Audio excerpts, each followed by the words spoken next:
In the vast kingdom of Cetus, two prodigies were born on the same day.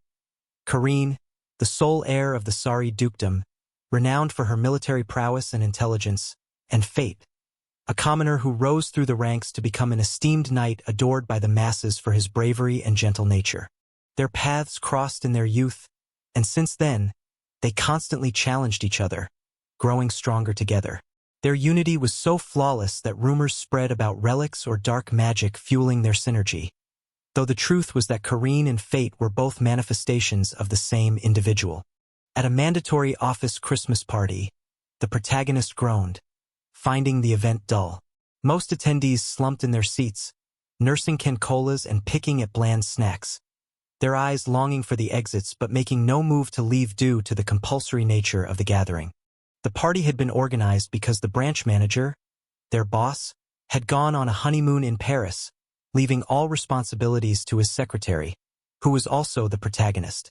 The boss's idea of generosity was to have the protagonist arrange the Christmas party on a shoestring budget, barely enough for snacks, forcing the protagonist to dip into personal funds. The venue was the office building's unused 7th floor, spacious but neglected and requiring the employees to clean it themselves. After a month of preparation, exhaustion, and financial strain, the party commenced on Christmas night. The protagonist surveyed the scene and concluded the party was a failure. The snack table featured off-brand potato chips, stale cookies, and week-old fruit, while the drinks included flat soda and cheap foreign beer with unreadable labels. Entertainment was limited. Someone had brought a game station but no TV to play it on. Music and dancing were off-limits due to proximity to an apartment and fear of noise complaints. Some employees had canceled Christmas dates to attend, and the atmosphere was bleak, with only gossip providing any amusement. The protagonist, feeling defeated, chugged beer and contemplated quitting. Suddenly, Luke, one of the few energetic employees, approached holding 2 unopened beer cans and thanked the protagonist for inviting him to the party, expressing enthusiasm despite the atmosphere. Luke insisted on calling the protagonist boss, which the protagonist warned against, fearing trouble. Luke explained it felt natural after so much time spent together and remarked that the protagonist was more of a boss than the actual manager. The protagonist silenced him to avoid issues. Luke revealed the beers were for his girlfriend, Chloe, who approached them in a modest blue dress with an emotionless expression that seemed habitual. Chloe asked Luke if he had the beer, then turned to the protagonist, confirming that the protagonist was Luke Sr., whom he kept calling boss. The protagonist introduced themselves politely, asking Chloe to avoid that term. Chloe said Luke talked a lot about the protagonist and assured them of Luke's admiration. The protagonist was surprised by her insight. Chloe suggested moving to the balcony for fresh air, and Luke agreed, bidding the protagonist farewell with a playful tap on the shoulder. Left alone with the other employees, the protagonist felt surrounded by zombies, including themselves. Only Luke and Chloe seemed genuinely happy, their love brightening the otherwise dreary event.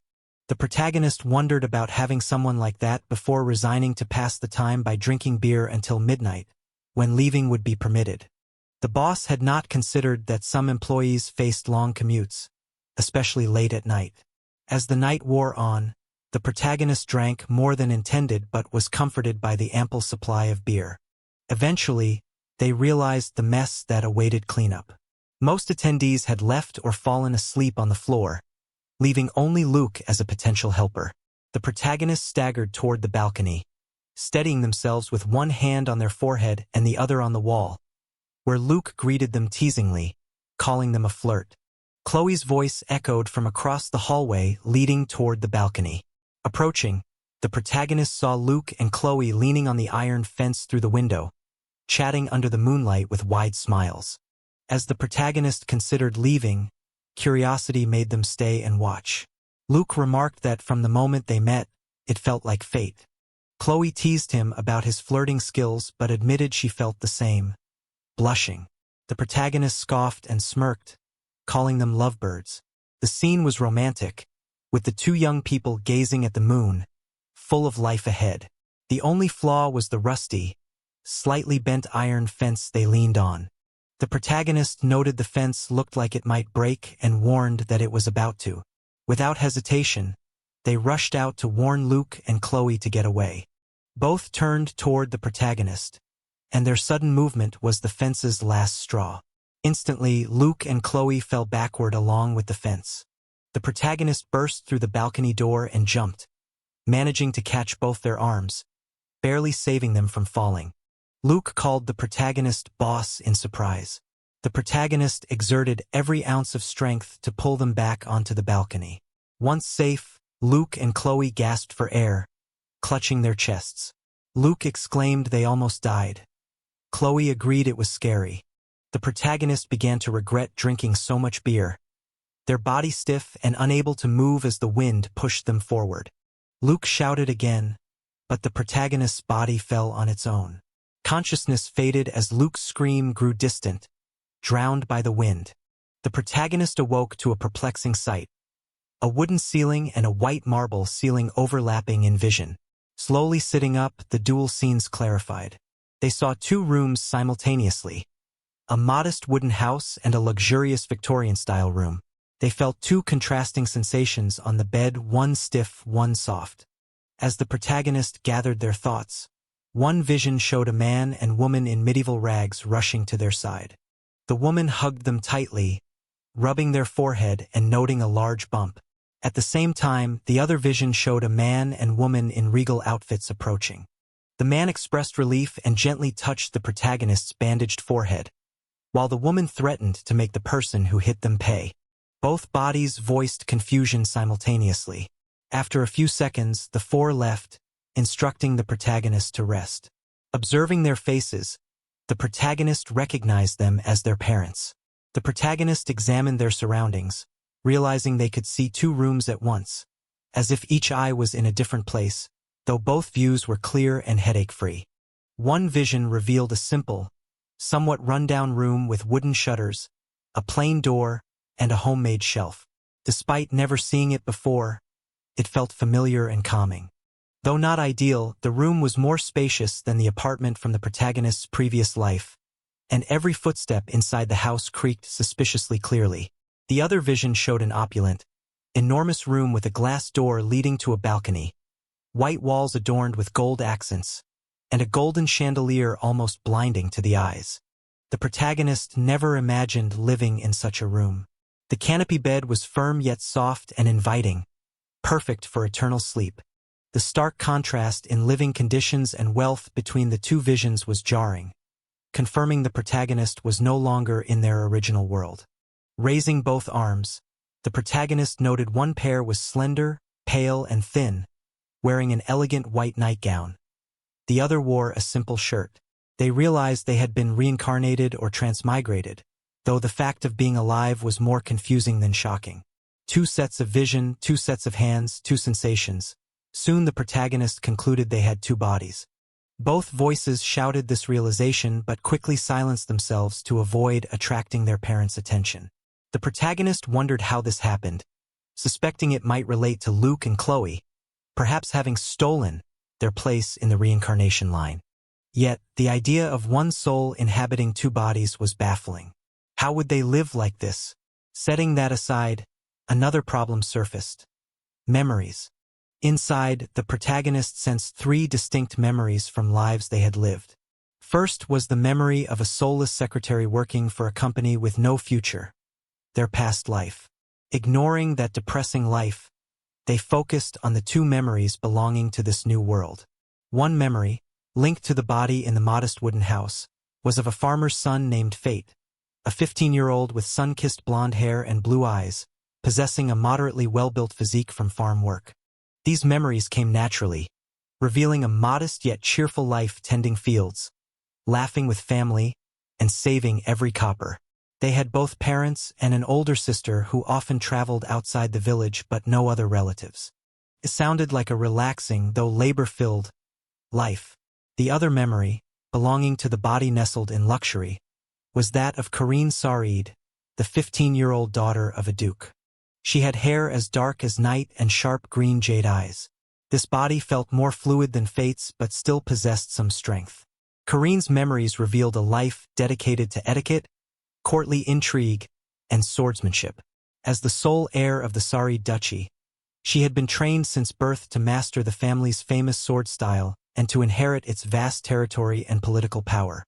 Her family tree was extensive, but the main branch consisted only of her parents and herself. The narrator pondered whether they had always been Fate and Kareen reincarnated, only recently receiving their previous lives' memories. The lack of shared senses between the two bodies complicated this theory, and the possibility of transmigration did not fully explain their familiarity with their surroundings.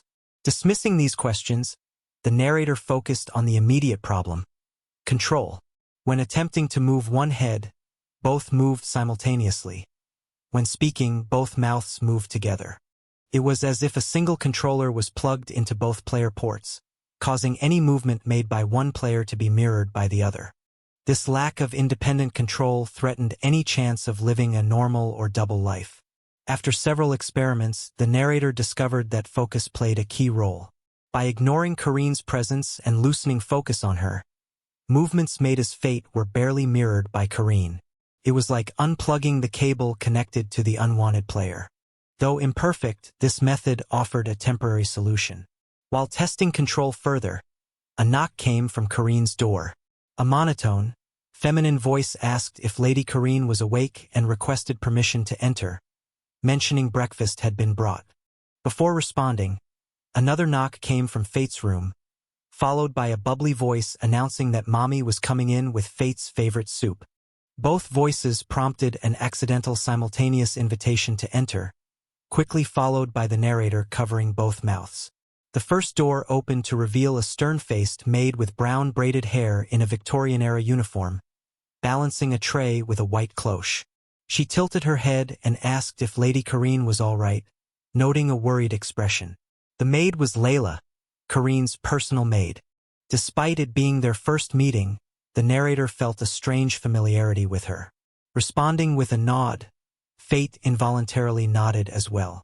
Layla softened her voice and placed the tray on the table beside the bed, lifting the cloche to reveal a feast.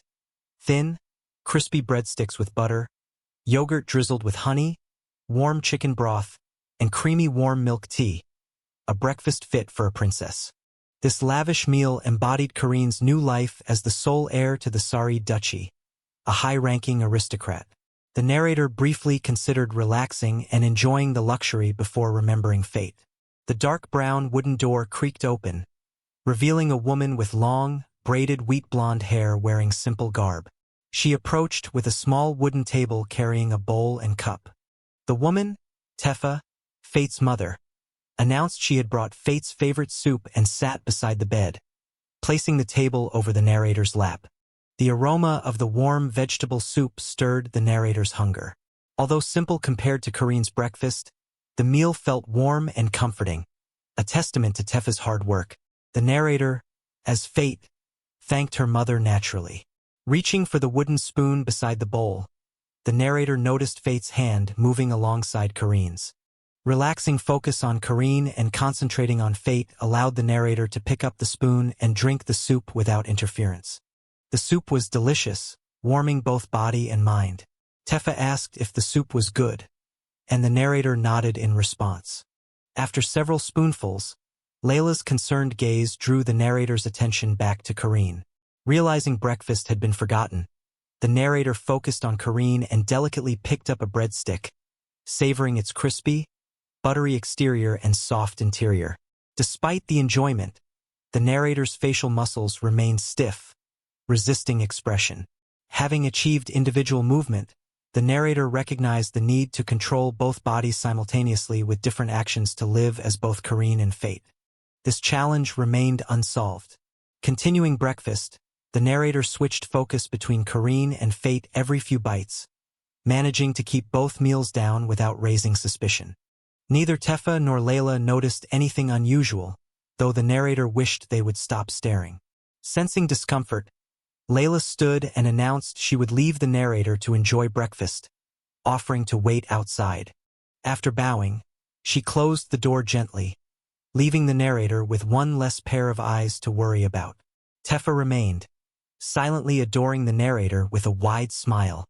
The narrator theorized that moving independently for each body might be possible by focusing on one body at a time, leading to the idea of doubling focus.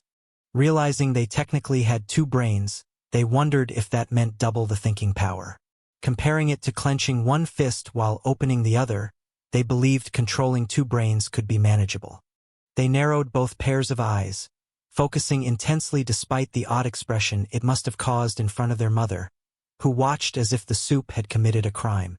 On the first attempt, the narrator tried to pick up a breadstick while scooping soup but spilled the soup over the tray and thighs. Their mother quickly pulled out a handkerchief to wipe the mess, warning them to be careful since the soup was hot enough to cause discomfort. Determined, the narrator tried again with more focus and discipline, gripping both the breadstick and spoonful of soup firmly, but ended up breaking the breadstick in half. Sweat formed on both foreheads as they slowly lifted their right arm as Kareen holding a breadstick and left arm as Fate holding soup. They carefully brought each to their respective mouths, drinking the soup first as Fate while keeping Kareen still, then biting the breadstick as Kareen while keeping Fate still. The attempt succeeded. Both voices exclaimed in excitement, nearly dropping the bread and spoon, startling their mother who flinched and asked if the soup was too hot. At that moment, Kareen's door creaked open and Layla peeked in, asking if something was wrong. The narrator replied simultaneously that it was nothing. The narrator focused on toning down their excitement and soon managed to eat both breakfasts simultaneously without issue, though the sensation of drinking warm soup while enjoying cold yogurt remained unusual. Both meals were good. After finishing the soup, the narrator sighed in satisfaction. Their mother picked up the empty tray and bowl, then placed a hand on the narrator's forehead, asking if it still hurt. The narrator winced slightly as their mother noted the injury from Frey and reminded the children to be careful while playing. The narrator recalled a memory from the previous afternoon when they had hidden behind a doorway to scare Frey upon her return from traveling. As Frey opened the door, the narrator jumped out to surprise her but was met with a hard bash on the head from a stick that seemingly appeared out of nowhere, followed by darkness. This explained the injury and the mischievous nature of their past self. Now 15, the narrator's mother asked if they were okay, noting their unusual silence. Concerned about speaking simultaneously as Kareen, the narrator carefully responded in character, assuring their mother the soup was excellent.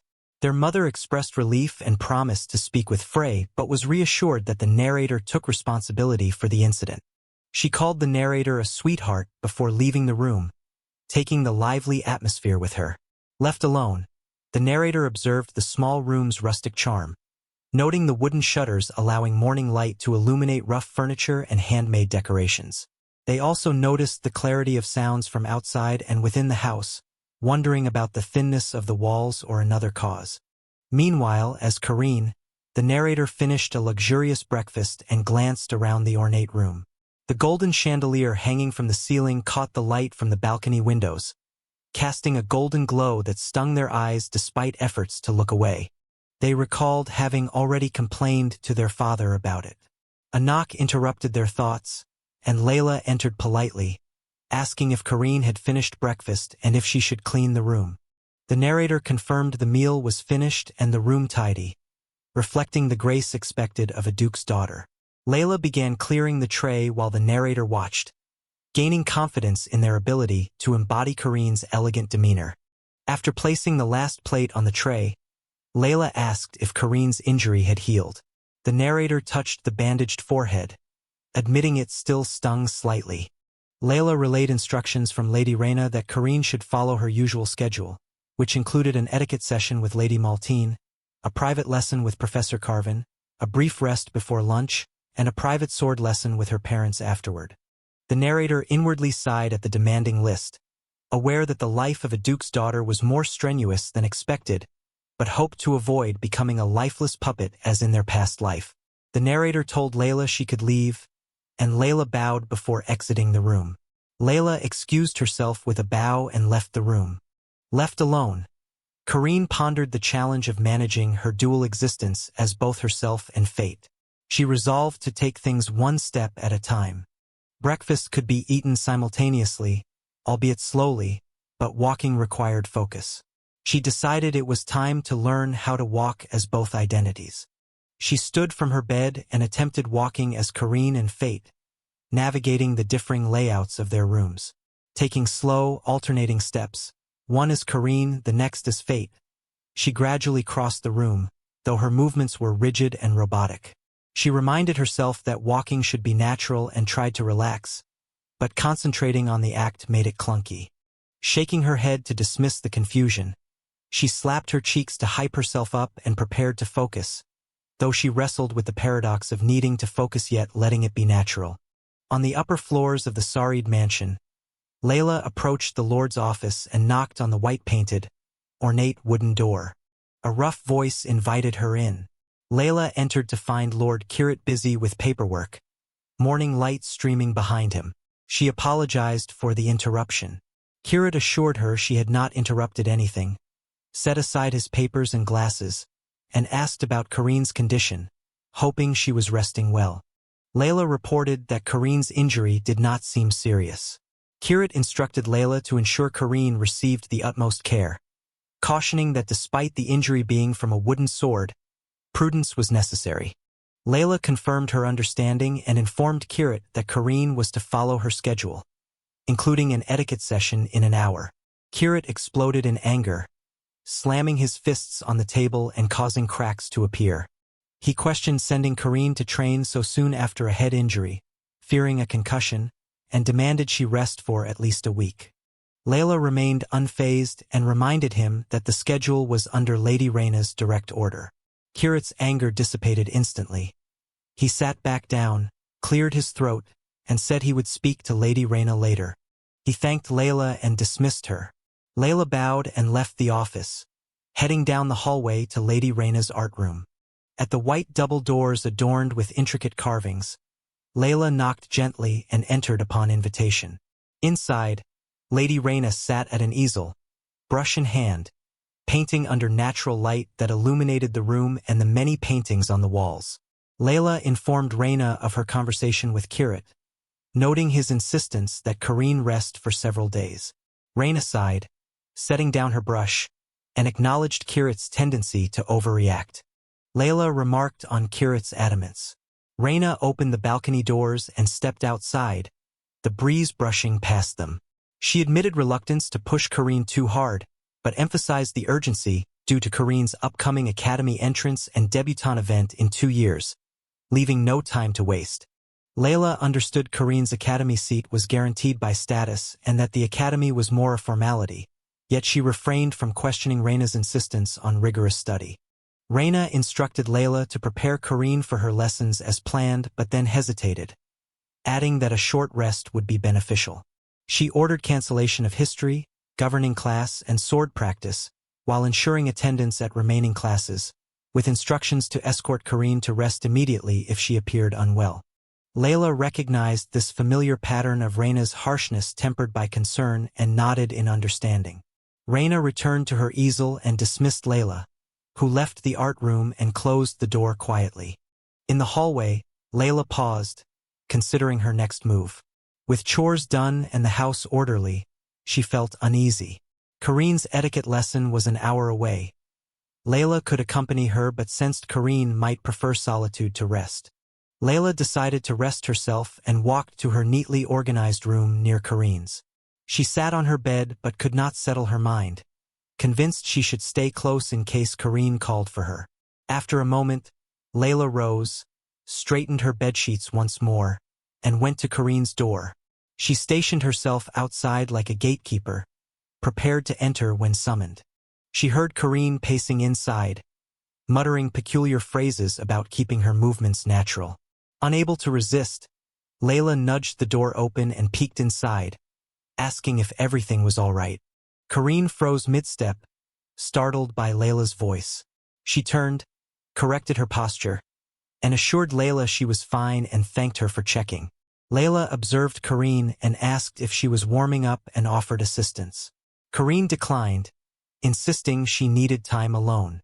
Layla offered her help again, noting her experience guiding staff through morning exercises, but Karine insisted she would manage. Layla paused, then agreed to wait outside, telling Karine to call if she needed anything. Karine affirmed she would. Layla's footsteps faded down the hall, and Karine exhaled quietly, relieved that no one had come to check on Fate, sparing her from juggling multiple conversations. She resolved to rehearse her speech more before the etiquette lesson to ensure it went smoothly, but doubted the point if she couldn't even manage to walk properly. She lowered her head in frustration. Determined to improve, Karine placed her hands under her chin and focused on anything but walking, setting herself the goal of pacing in circles around the room. She wondered what kind of lunch she might have in this world, if stakes existed here while steadily circling. To her surprise, her steps became more fluid, less like marching in a parade. She completed another lap, alternating between clockwise as Karine and counterclockwise as Fate. Though imperfect, she managed a few laps without stumbling. Encouraged, Karine increased the difficulty by stopping one persona while the other kept walking and experimented with quickening Karine's pace while slowing Fate's. She considered jumping next but refrained, aware that the noise might attract unwanted attention. Not yet adept at multitasking and dialogue, she knew any interruption could spell disaster. The sound of carriage wheels crunching gravel outside the window drew Karine's attention. She went to the balcony and saw a tall, regal woman in a tailored dress stepping out of the carriage, accompanied by several maids. A gentle knock came at the door. A voice announced that Lady Maltine had arrived and it was time for the etiquette lesson. Karine recognized the woman as Lady Maltine, whose poised and exacting demeanor made her stomach churn. She wondered if she really had to learn etiquette from her. Though living as Karine wouldn't be relaxing if she had to mind every word, step, and bite, Karine felt confident about the lesson, as if she had passed it multiple times before. Memories flooded back of Lady Maltine's lessons. Sitting, talking, waving, and eating, all of which Karine had aced in the past. But now, controlling two bodies, she questioned whether she could still succeed without arousing suspicion. Taking a deep breath, Karine prepared to face the lesson, only to realize she was still wearing her nightgown. She hurried to her oversized wardrobe, frantically searching for appropriate attire. Guided by Karine's memories, she had a vague idea of what was suitable but hesitated between a dress or a suit. Knowing she needed to practice walking in a dress, knocks came again at the door. Layla called to check if Karine was awake. Grateful, Karine invited her in. Layla noticed the open wardrobe and offered assistance, which Karine accepted. Together, they approached the wardrobe. Layla pulled out a full-length mirror and scanned the clothes before selecting a dark blue dress with delicate lace accents. Elegant yet subtle, luxurious without extravagance. Karine confirmed it was perfect. Layla nodded, closed the wardrobe doors, and directed Karine to stand before the mirror. With Layla's help, Karine shed her nightgown and slipped into the dress, which felt soft and smooth. Layla fastened the buttons and adjusted the hem, fitting it snugly but comfortably. Then she brushed Karine's black hair, smoothing every strand into place. Once finished, Karine thanked Layla, who replied it was her pleasure and suggested they proceed to the drawing room where Lady Maltine awaited. Karine nodded and followed Layla out. As they walked down the hallway, Karine focused on her previous training. The plush carpet stretched beneath their feet while maids tended the windows and plants. Outside, a vibrant garden displayed carefully tended flower beds.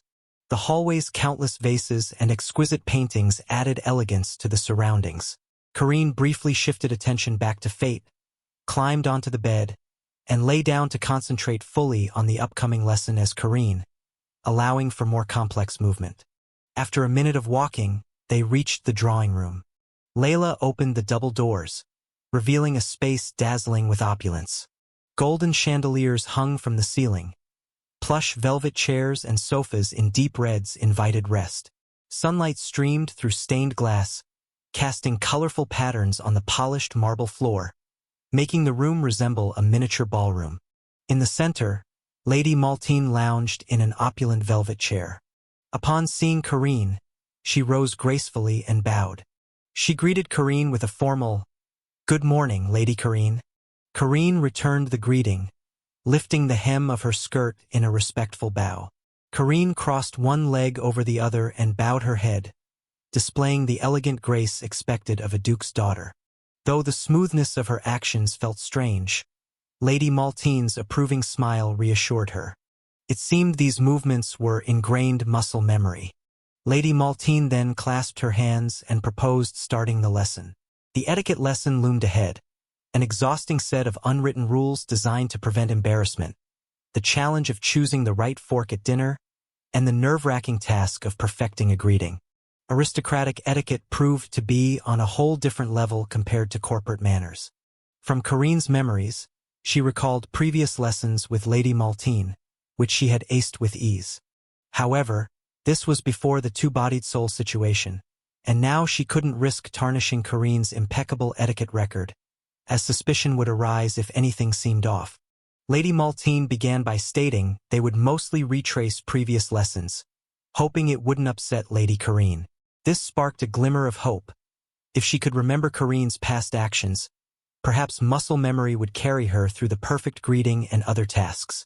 She responded that revisiting the basics was not a problem.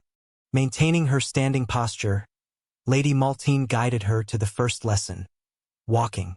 Though walking seemed simple, aristocratic walking involved a complex manual, and Lady Maltine insisted on covering every detail.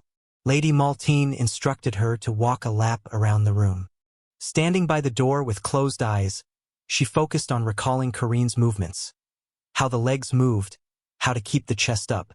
She took step after step, surprised at how smoothly it went. Lady Maltine praised her flawless performance and then placed a delicate, brimful cup of tea on her perfectly still head, instructing her to walk another lap without spilling a drop. Despite the challenge, she took a deep breath and started the lap again, concentrating on balancing the cup. Miraculously, she completed the lap without spilling or making a sound. Lady Maltine expressed approval and noted her remarkable sense of balance, ready to move on to the next lesson. The next lesson was sitting. Though it seemed simple, it required precise angles and grace. Thanks to Karine's memories, she slid into the seat with perfect posture. Lady Maltine reminded her that as the sole inheritor of the Sarid name, she must carry that honor even in how she sat. Lady Maltine then asked if she remembered how to pick up cups properly. She nodded reluctantly and reached for the delicate teacup and saucer, lifting the cup silently and taking a small sip of the bitter tea without scrunching her face. She returned the cup to the saucer without spilling a drop or making a sound. Lady Maltine praised her control and finesse, then announced the next lesson, the art of the tea ceremony. Though frustrated at facing tea again, she realized this was a lesson Karine had never done before and felt unprepared. Lady Maltine explained that they would focus solely on presenting already brewed tea, streamlining the lesson due to their busy schedules. Lady Maltine demonstrated by gracefully pouring tea from a porcelain teapot into a cup without spilling, maintaining flawless posture. She slid the filled cup toward her side of the table. Watching this, a strange confidence washed over her, and her body felt ready to mimic the movements. Lady Maltine invited her to try.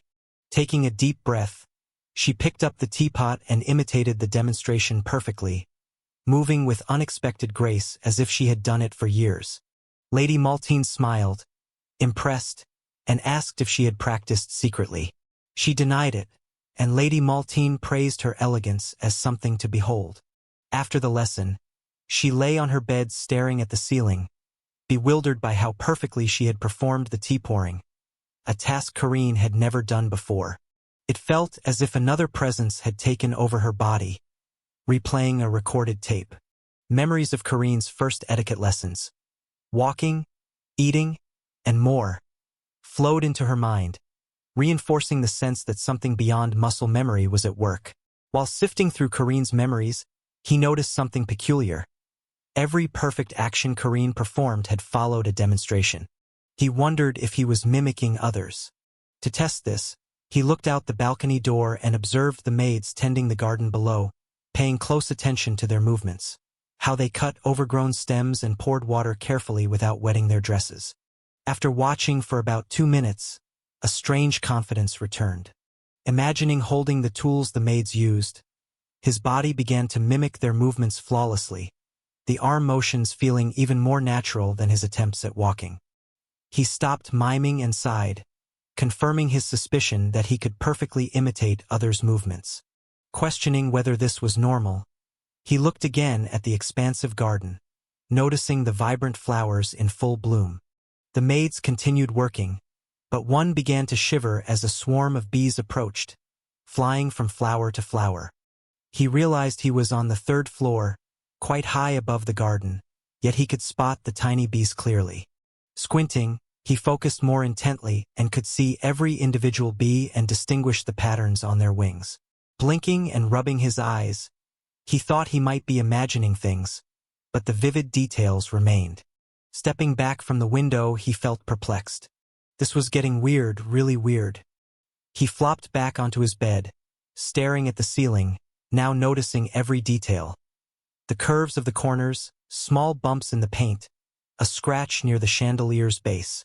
He wondered aloud if his eyes were abnormal.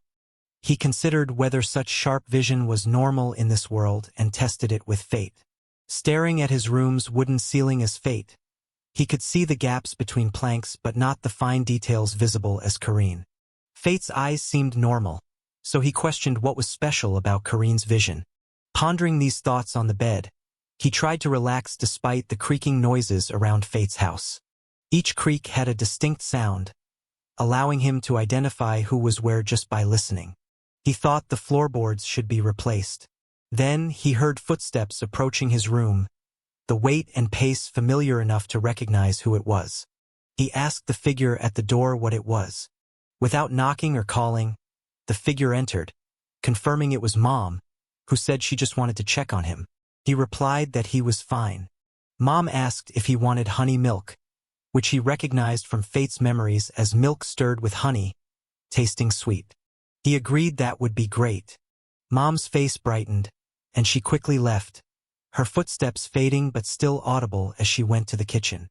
Mom was bubbly, the complete opposite of Karine's mother.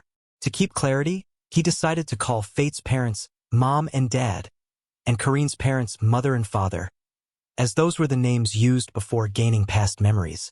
As the door closed, his attention shifted to the outside noises.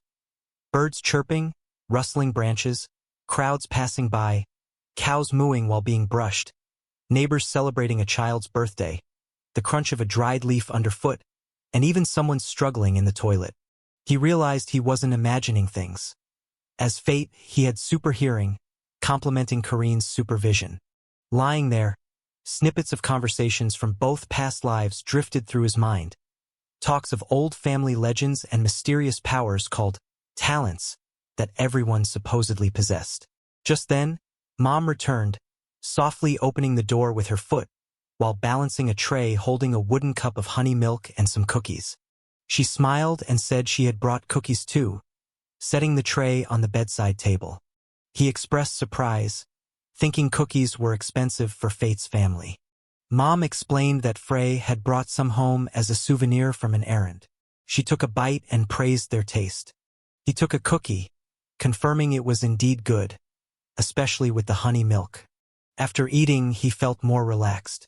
Mom had taken nearly half the cookies for herself, but he didn't mind much. Seeing her sitting with him, he decided it was the best time to ask about his talents. He called to Mom, who responded with a mouth full of cookies. He asked what his talents were. Mom looked at him silently for a few seconds, then wiped her mouth with a napkin. She explained they hadn't yet bought a scroll to check his talents but were saving money, with Frey helping as well.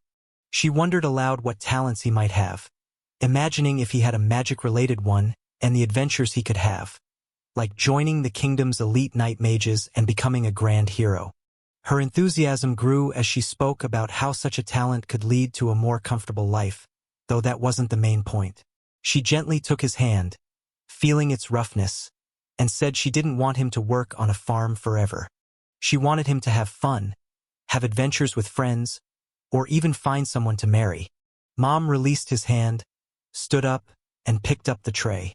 She added that even without a magical talent, he wouldn't be destined to farm forever, but would just have to work a bit harder.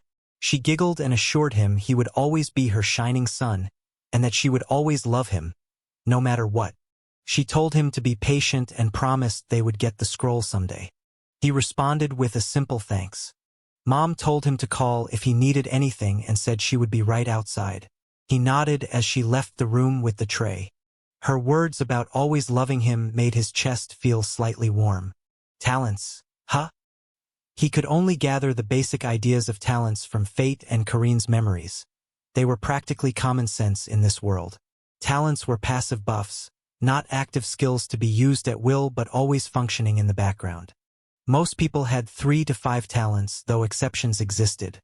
From his recollections, the most common talents enhanced the body. For example, his father had enhanced stamina, which allowed him to work all day without rest, explaining his ability to endure a week of intense muscle training. Talents could also be random, like Fire Bloom, which made fire burn stronger nearby. His mother possessed that talent, which helped with cooking, though he knew no other uses for it. Next were magical talents, rare abilities that allowed bearers to cast magic without tools. Although magic existed in this world, most humans couldn't use it, unlike monsters. Humans typically relied on magic items or spell scrolls, but those with magical talents could cast spells unaided. Those individuals were automatically granted positions among the kingdom's elite night mages, a path to a luxurious life and potential aristocratic promotion after retirement, regardless of birth status. Talents could reveal someone as a potential hero or just someone good at mundane tasks like folding laundry. He hoped to possess one of those magical talents, whether as Kareen or Fate, as it would be a shame to be reincarnated into a fantasy world with magic and be unable to wield it. Returning to his bed, he pondered which talents he might have. Kareen's vision was exceptionally sharp, while Fate's hearing was remarkably acute. Perhaps enhanced sight and enhanced hearing? Those were among the most common talents, based on Kareen's knowledge. However, if such abilities were widespread, privacy would be nearly impossible, yet his memories suggested society still valued it. He needed more detailed information beyond Fate and Kareen's common knowledge. Fortunately, he knew exactly where to look: the Sarid family's personal library.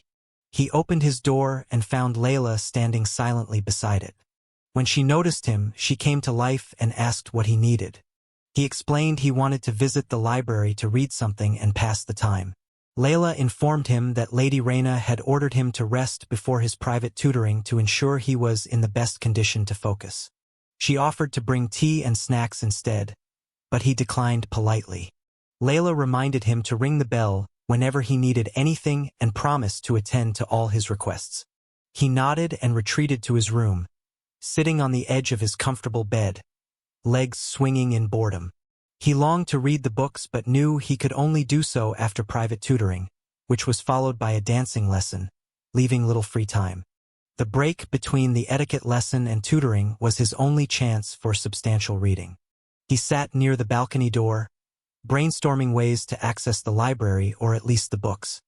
He considered absurd ideas like climbing out the balcony using blankets and dresses tied as a rope but dismissed them.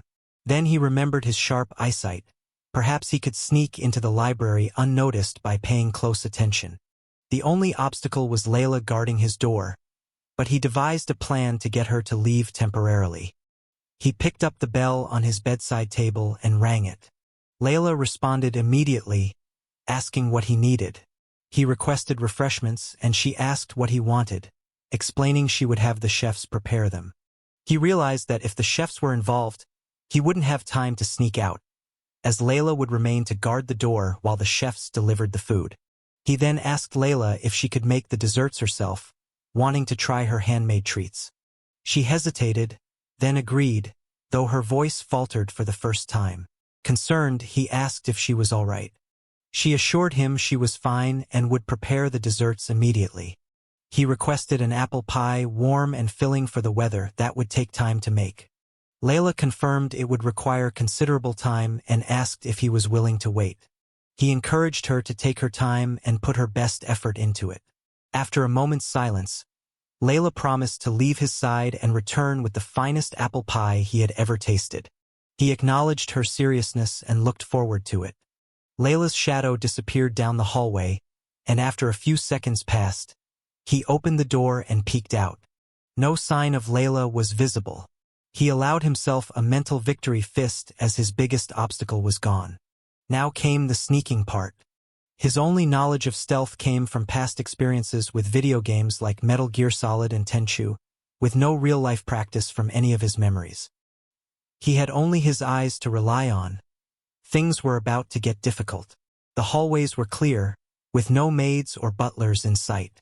He stepped out of his room and put on his leather house slippers, soft and fuzzy inside. Slowly closing the door behind him, he tiptoed toward the stairs, prepared to hide in the nearest corner at the slightest movement. His room was on the 3rd floor, a spacious area housing servant quarters and special guest rooms for visiting family members. Layla's room was beside his, but other servants' rooms were at the opposite end of the hall. The stairs were located at opposite ends of each wing, so he didn't worry about waking anyone, though it was early noon and unlikely anyone remained in their rooms. He crept along the hall, passing Layla's room and a few empty guest rooms. Upon reaching the top of the staircase, he crouched and strained his ears for sounds downstairs. Several maids talked over one another faintly, but he couldn't tell if they were far away or just very quiet. His hearing as Kareen was human at best, but his vision could compensate. Holding his breath, he tiptoed down the stairs, pressing himself against the walls and ready to bolt back up at any sign of movement. His plush house slippers muffled his footsteps well. He reached the 2nd floor unseen. This floor contained guest rooms and entertainment areas, and muffled laughter suggested many staff were relaxing nearby. Fortunately, the stairs to the ground floor were right next to him. He hurried down them before anyone on that floor could notice. On the ground floor, bustling with activity, maids and butlers darted between rooms, arranging flowers, dusting windows, and delivering trays of refreshments. He ducked behind a nearby pillar, away from the servants, and glanced around to note the quickest path to the library, just a hallway away but always teeming with life. He had to time his movements carefully to avoid being spotted by the busy staff. The first 2 floors had been almost deserted, but now his vision would be truly tested. Just as he prepared to take his first step into a sneaking montage, a shadow appeared behind him, one that had not been there before. His body went cold with dread and fear. He wondered who it was and when they had gotten behind him, as he had seen no one pass. He slowly turned around, neck reluctant to move, and saw the figure who could sneak past his godlike eyes. It was Layla. He greeted her, voice almost quivering in shock, asking about the apple pie. Layla responded that Lady Reyna had ordered him to stay in his room. He offered a poor excuse about wanting to stretch his legs, but Layla's emotionless stare made it clear she wouldn't accept it. He gave up under her pressure and admitted he wanted to go to the library. Layla's expression remained unchanged, her empty stare fixed on him. He tried appealing to her softer side, asking to be allowed a few minutes in the library, promising no trouble and that he would return immediately or bring books back to his room. Layla replied that it was not her place to disobey Lady Reyna's orders. He clasped his hands, practically begging, promising to be quick and only borrow a single book. Layla sighed, closing her eyes gently, then pressed her hand to her chest dramatically, accusing him of wanting the apple pie only as a ruse to sneak to the library. She said she had thought he truly wished to taste her baking as when he was young, but now saw it as deception. He panicked, denying it and swearing he genuinely wanted to try the apple pie. Layla's shoulders slumped as she continued her performance, saying it broke her heart to think he would use her and that she thought their bond was stronger. Tears slid down her cheeks, and she wiped them with a handkerchief she produced. He panicked further, insisting he appreciated everything she did and did not mean to use her. Layla sighed deeply, glancing mournfully at the floor, and said she must inform Lady Reyna of his desperation to escape his studies, even at the cost of breaking his loyal maid's heart. He shouted, pleading her not to tell Mother and promising to return to his room immediately. Layla looked up, eyes glistening, and agreed to keep the matter between them on the condition that he promised not to leave his room again until his next lesson. He nodded fervently and promised. Layla then said she would return to attend to the apple pie and asked him to return to his room and wait. Back in his room, he sat like a grounded child, holding a steaming, fresh apple pie, while Layla resumed her guard outside the door. Reflecting on when she had caught him, he realized he had been played. The tears had been crocodile tears. Her eyes showed no puffiness or redness. She was probably chuckling to herself. At least he had the apple pie as a consolation prize. While enjoying the pie as Kareen, a sudden shiver ran down his spine in Fate's body. A quick, heavy thump echoed outside the door as someone barreled toward it at breakneck speed.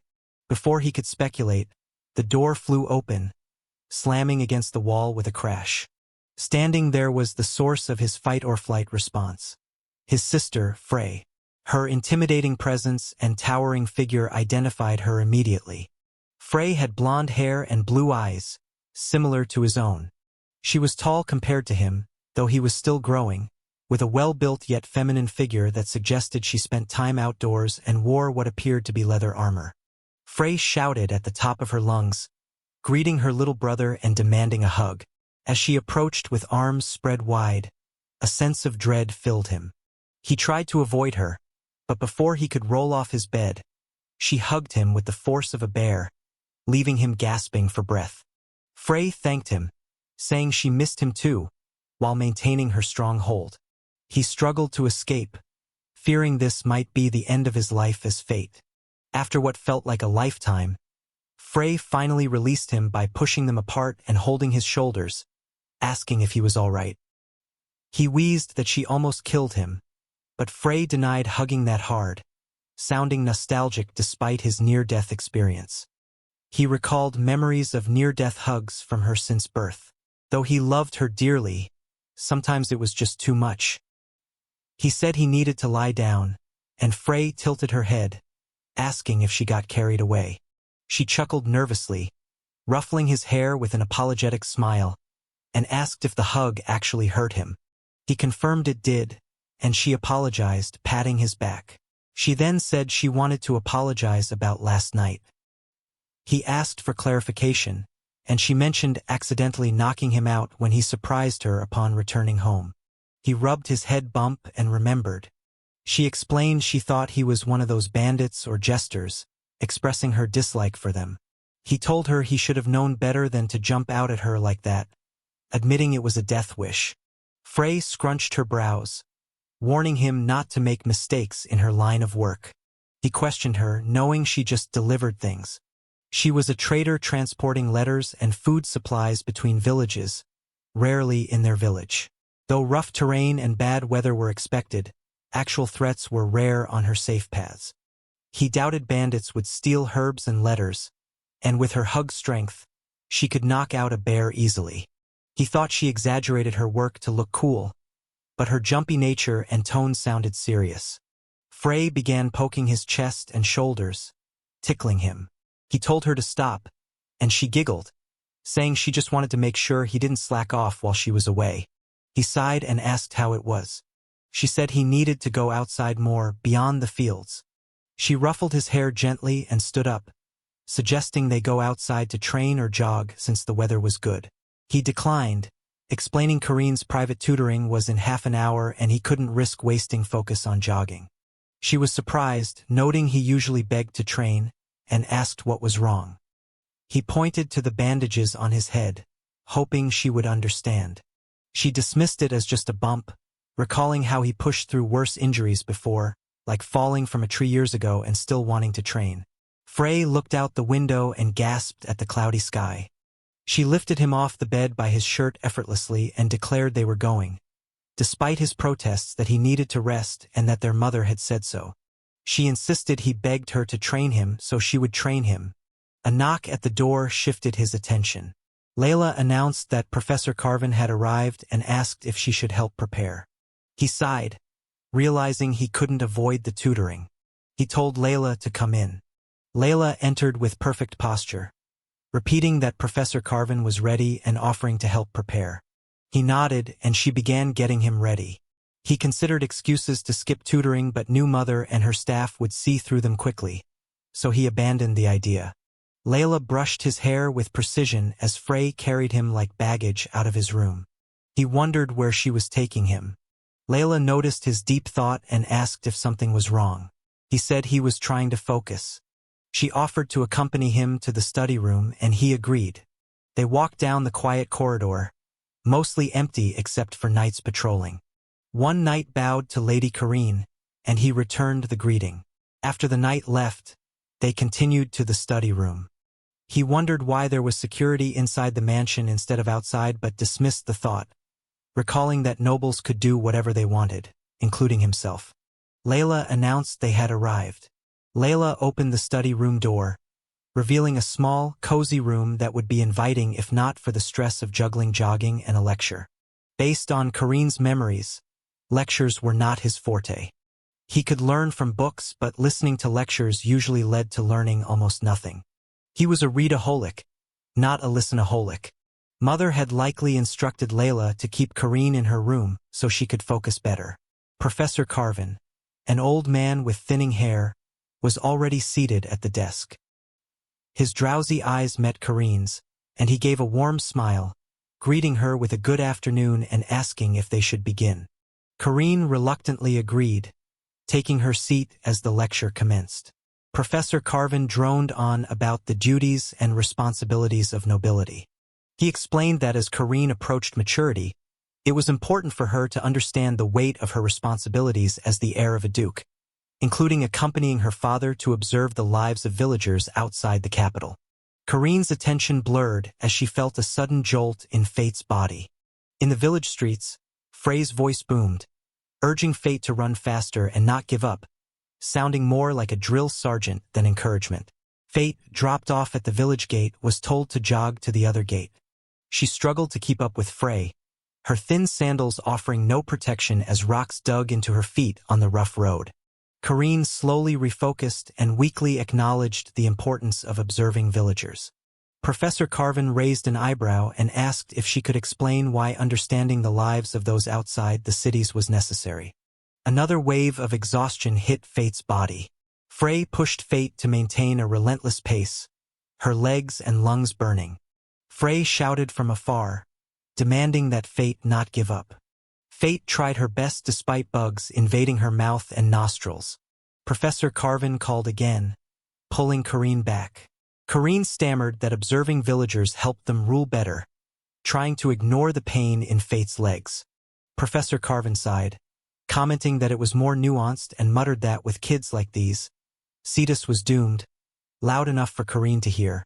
Karine then felt a sudden relaxing sensation in Fate's body. Fate collapsed, but Frey caught her before she hit the ground. Frey commended her effort, allowing some leeway for the day. Fate feared having to endure this again tomorrow. Unable to speak properly, she felt her lungs giving up. Frey grabbed her sides and placed her on her back, carrying her home. Despite her screaming legs and lungs, Karine was thankful for the chance to focus fully. Professor Carvin then asked if something was troubling Karine. She denied it, and he noted that her body was present but her mind seemed elsewhere. He reminded her of the great role she would bear as a Sarid and his duty to train her accordingly. Karine promised to try her best to focus. Professor Carvin doubted her focus, noting her eyes staring into nothing. Karine explained she was merely trying to concentrate. He eyed her suspiciously and asked about her thoughts on the lives outside the capital. Karine nodded, affirming her focus. He doubted she had ever stepped outside the mansion since birth. Karine felt challenged and resolved to prove him wrong, asserting she understood the suffering of those without privilege. Professor Carvin leaned back, narrowing his eyes, and asked what separated a town from a village, sarcastically suggesting it might be the availability of cakes. Karine denied that, describing the houses as rickety wood creaking with every step, the roads filled with rocks digging into feet, and insects buzzing everywhere, some assaulting her face during her jog as Fate. Professor Carvin then asked about the people's clothing, implying they wore plain dresses or rags. Karine countered that while they might not wear dresses or suits, they dressed well with what they had and that such thinking was harmful. The professor stroked his beard and agreed, then stood and fixed his tie, praising Karine for her understanding of the less fortunate at such a young age. Karine asked what he meant. He looked out the window toward the distant castle and explained that he and the third prince had been fighting for better education practices for future aristocratic heirs. Karine thought more education was unnecessary, feeling already pushed to the limit. He said their efforts had been fruitless, resulting in many young noble heirs lacking even basic understanding of villages. He paced the room, describing how every child he taught believed villages were either slightly impoverished towns or places of extreme poverty, some of whom were not even children. He warned that Cetus was heading down a dire path. Karine understood that most nobles were clueless about commoners. Professor Carvin confirmed this, explaining that nobles lacked the empathy and understanding needed to govern effectively, seeing themselves as rulers by birthright rather than by the people's mandate. He glanced back at Karine as if gauging her reaction, which remained stoic. He resumed pacing with hands behind his back, lamenting that the kingdom, despite pride in its academy, ignored his and the third prince's concerns. He urged Karine to imagine the potential wasted by failing to teach nobles properly at a young age, noting that while some learned later, much potential was lost. Karine reflected that she had been educated properly, perhaps even excessively, and wondered if other aristocratic children had it easier. Carvin explained that the kingdom believed the current education was sufficient, arguing that further learning could be pursued at the academy. However, he and the third prince believed it could be improved significantly and needed proof to convince others. Karine tilted her head at the mention of proof. Carvin nodded, stating that if a young person were already wise and benevolent, their potential would be undeniable even to the most skeptical. For this reason, he became a private tutor, hoping to find or teach someone who could serve as that proof. He stopped pacing and leaned slightly toward Karine, locking eyes with her, and declared that she was the proof the prince was seeking. Karine responded with a surprised, "Huh,"